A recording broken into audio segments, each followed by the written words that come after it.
고린도 교회의 공예배 중에 일어나는 세 번째 질문인 은사에 관한 말씀을 계속해서 우리는 보고 있습니다.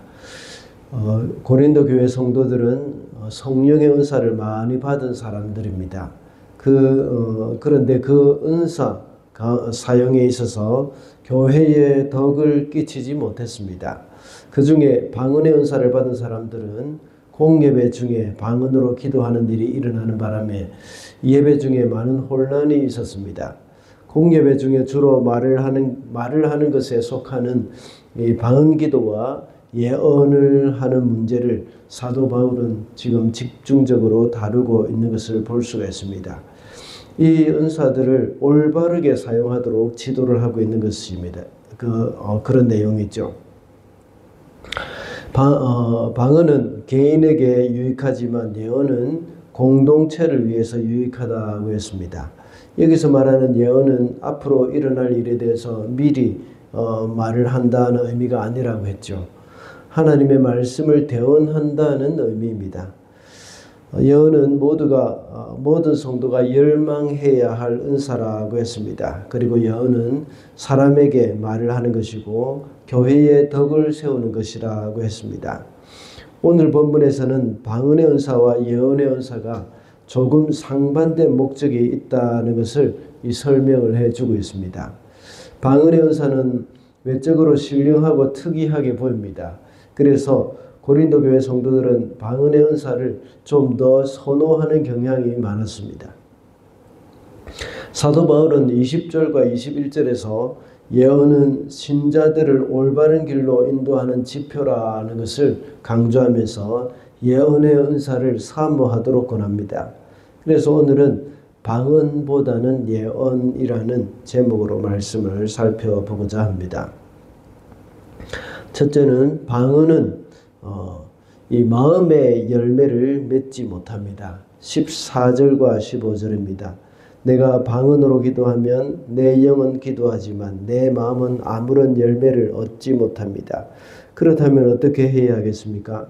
나는 영으로 기도하고 또 깨친 마음으로도 기도하겠습니다. 나는 영으로 찬미하고 또 깨친 마음으로도 찬미하겠습니다. 오늘 본문 13절에서 방언으로 기도하는 사람이 통역할 수 있도록 기도하라고 말씀했습니다. 방금 읽은 14절에서는 그 이유를 말하고 있습니다. 그 이유는 방언으로 기도할 때에 영은 기도하지만 마음으로는 아무 열매를 맺지 못하기 때문이라는 것입니다. 내 영이라는 말은 무엇일까요? 사도 바울이 말하기를 그것은 우리가 하나님과 교통하는 통로를 가리키는 것이 바로 영입니다. 그래서 영으로 기도한다는 말은 우리가 하나님의 영과 직관적으로 교통한다는 말이죠. 우리의 영이 하나님과 교통한다 하는 이 사실은 정말 무한한 영광이고 정말 좋은 일입니다. 이러한 측면에서 볼 때는 아주 유익한 것이 방언 기도입니다. 그러나 14절의 말씀에서 내 마음은 아무런 열매를 맺지 못한다고 말합니다. 여기서 말하는 마음이라는 것은 헬라어 원문에서는 이성 또는 인식의 능력을 지닌 그 자리, 그것을 가리키는 것입니다. 실제로 사람의 인격의 변화나 지적인 기능을 감당해 나가는 그런 통로, 그것이 바로 이성으로 이야기를 하는 것이죠. 그래서 이 마음을 표현하고 있는 겁니다. 방언 기도가 영으로만 드리는 기도라고 했습니다. 다른 사람들뿐만 아니라 기도하는 본인도 그 내용을 알지 못합니다.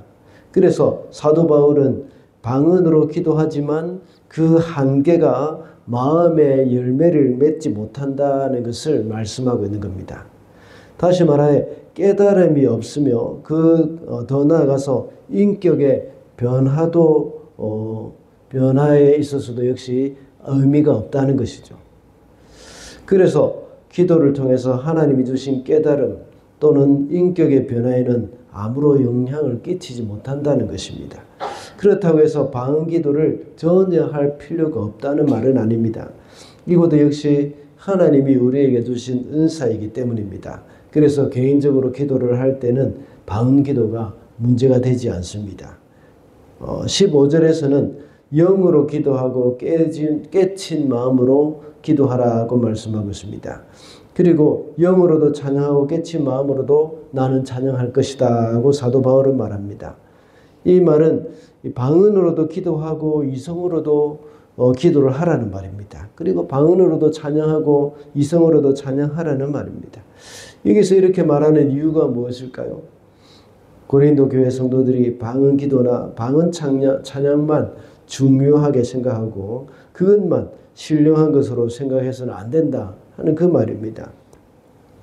교회 공동체의 유익이나 덕을 끼치는 일에는 신경을 쓰지 않고 자신의 은사에만 열중하고 있는 모습이 있었기 때문입니다.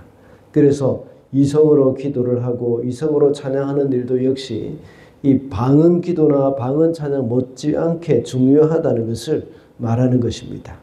그렇게 할 때에 우리 마음이 열매를 맺고 우리의 신앙인격의 변화도 역시 기대할 수 있다는 것을 말씀을 하고 있습니다.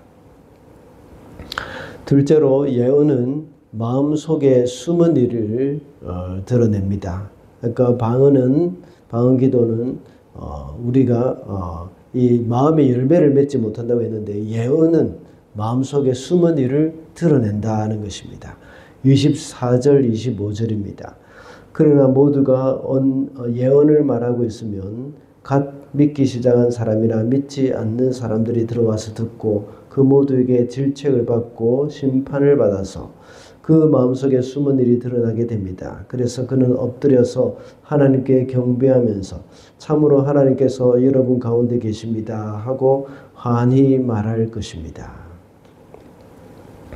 지금 우리는 계속해서 공예배에 있어서 은사 사용에 관한 말씀을 보고 있습니다.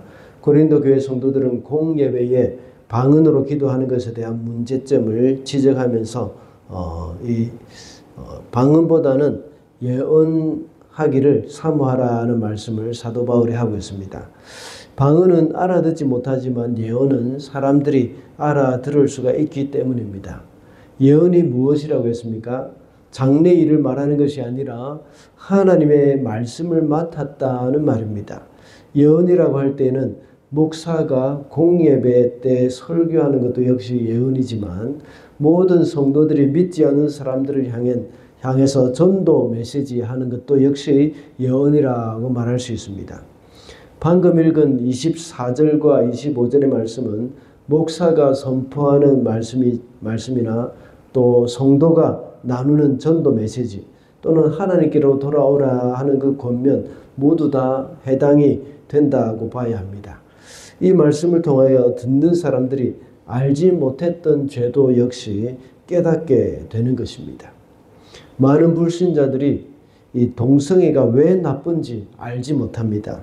다만 각 사람의 성적인 취향이나 또 타고난 성적인 기질이라고 생각할 뿐입니다. 그래서 동성애를 쉽게 허용하면서 그것을 거부하는 기독교에 대해서는 배타적인 사람들이라고 생각을 하죠. 그리고 세상 사람들은 혼전 성관계가 죄인 줄도 모릅니다. 그리고 이제는 간통죄도 죄도 아니라고 생각을 합니다. 이런 사람들에게 하나님의 말씀을 선포할 때에 그들의 죄가 드러나게 되는 겁니다. 그리고 죄인 줄 알고도 숨겨놨던 것이 말씀을 통해서 찔림을 받게 되는 겁니다. 이것이 바로 예언의 힘입니다. 마음속에 숨어있는 것을 드러내는 것이죠. 예언은 죄를 깨닫게 하고 찔림을 받게 하는 역할만 하는 것이 아닙니다. 어제 우리가 살펴본 말씀 3절과 같이 이렇게 권면하고 격려하는 말씀도 역시 예언입니다. 예언을 통해서 우리의 마음에 있는 죄가 하나님 앞에 드러나고 또 우리가 권면을 받고 격려를 받아서 하나님의 말씀대로 살게 되어지는 그런 마음도 역시 얻게 되는 겁니다. 그래서 하나님의 말씀을 통해서 우리는 내 심령의 상처나 괴로움과 교만 그리고 잘못된 생각 이런 것들이 깨달아지고 고치고자 하는 마음이 일어나게 되는 겁니다. 우리가 하나님의 말씀을 듣고 마음이 찔릴 때에 하나님 앞에 엎드려 자복해야 합니다. 사도행전에서 베드로의 설교를 들은 사람들과 또 스데반의 설교를 들은 사람들의 태도를 생각해 보시기 바랍니다. 두 부류의 사람들은 모두가 다 마음의 찔림을 받았습니다. 그런데 베드로의 설교를 들은 사람들은 마음에 찔려서 회개를 했습니다. 그렇지만 스데반의 설교를 들은 사람들은 마음에 찔려서 설교자 스데반을 돌로 쳐 죽였습니다. 우리가 하나님의 말씀을 들을 때에 마음의 찔림을 받고 회개하는 그런 복된 반응을 해야 한다 하는 것입니다. 그래서 오늘 본문에서 우리가 읽은 말씀처럼 그들이 죄가 드러나서 하나님께 영광이 되어질 것이라는 말씀을 하고 있는 것입니다. 말씀을 맺겠습니다. 오늘은 방언보다는 예언이라는 제목으로 말씀을 살펴봤습니다. 방언은 마음의 열매를 맺지 못하지만 예언은 마음속에 숨은 일을 드러낸다고 했습니다. 그래서 우리로 하여금 더욱더 성숙한 성도로 살아가는데 예언이 더욱더 유익하다 하는 것을 말씀하고 있는 겁니다. 그렇지만 방언도 역시 하나님이 주신 은사이기 때문에 개인의 신앙에서는 유익하다고 4절에서 말씀했습니다.